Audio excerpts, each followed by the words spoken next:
शिवसेना नेते आणि महायुतीचे उमेदवार असणाऱ्या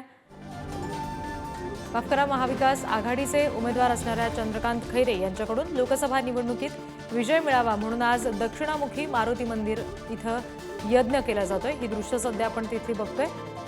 लोकसभा निवडणुकीमध्ये विजयासाठी खैरेंकडून ही पूजा अर्चा सुरू आहे। ही दृश्य सध्या आपण तिथे बघतोय। खरं तर या जागेवरून बराच गदारोळ झाला होता, मात्र ठाकरेंच्या शिवसेनेकडून अखेर खैरेंच्या नावाची घोषणा झाली आणि महाविकास आघाडीकडून ते उमेदवार म्हणून उभे राहिले।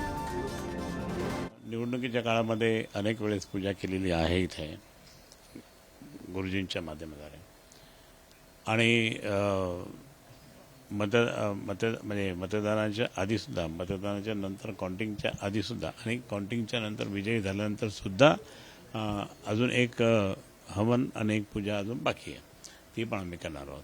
नेहमीच करत असतो त्याप्रमाणे, नेहमी म्हणजे अनेक वर्षापासून करतो।